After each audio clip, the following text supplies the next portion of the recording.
ஆளாளுக்கு ஒன்று பண்ணி என்ன கடைசியில் வந்து ஜோக்கர் ஆக்கிட்டீங்கடா அப்படிங்கிற மாதிரி வெண்ணிலா முழிக்கிற மாதிரி சம்பவம் தான் இன்றைக்கி நடக்குது.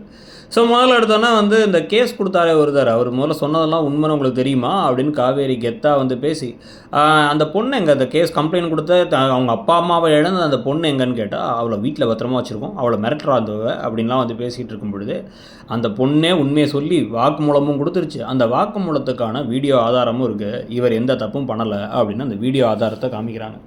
ஸோ இப்போ வெண்ணிலா எல்லா உண்மைகளையும் வேறு பேக்கு மாதிரி பக்கன்னு உளறிட்டாங்கல்ல. ஸோ அதில் எல்லாத்தையுமே ரெக்கார்ட் பண்ணி போட்டு, அதுலேயும் வந்து பார்த்திங்க அப்படின்னா வந்து எப்படி நீ வெளில கொண்டு வருவான்னு கேட்ட விஷயத்தை வரைக்கும் எல்லாத்தையும் காமிச்சதுக்கப்புறமா அப்படியே கட்டுப்பாயிட்டார் இந்த பக்கம் விஜய்.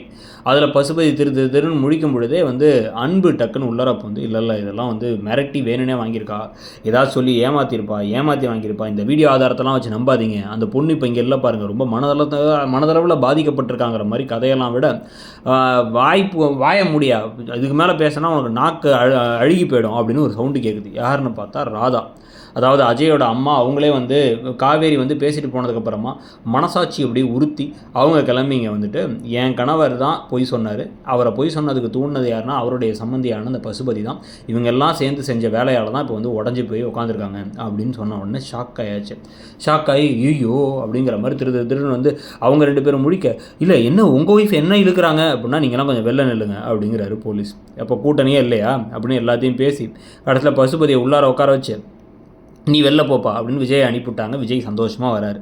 எல்லாத்துக்கும் காரணம் காவேரி தான் வந்து என் மனசை மாற்றினா அப்படின்னு சொன்ன உடனே காவேரியை வேற கட்டி பிடிச்சிக்கிறாரு. காவேரியை கட்டி பிடிச்சதுக்கப்புறம் பசுபதி மெதுவாக வெளில வராரு.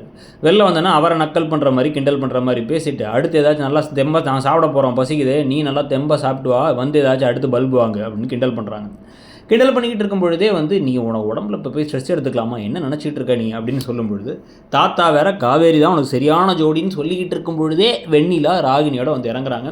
இவங்க 2 பேரும் கட்டி பிடிச்சி கையை கோத்துக்கிட்டு இருக்கிறத பார்த்து வெண்ணிலா ஷாக் ஆகிறாங்க. திருப்பி இந்த பழிவாங்கும் படலம் தொடரும் போல் இவங்க தான் வில்லின்னு தெரிஞ்சு கதையை இழுத்து அப்படியே என்ன தான் செய்ய போகிறாங்க அப்படிங்கிறது நமக்கு புரியல. ஆனால் நீங்கள் என்ன நினைக்கிறீங்க, அந்த கதை இப்போ எப்படி போகுது, இப்போதைக்கு தப்பிச்சிட்டார் விஜய்ங்கிறத பற்றி உங்கள் கருத்து என்னங்கிறத சொல்லுங்கள். தேங்க்யூ.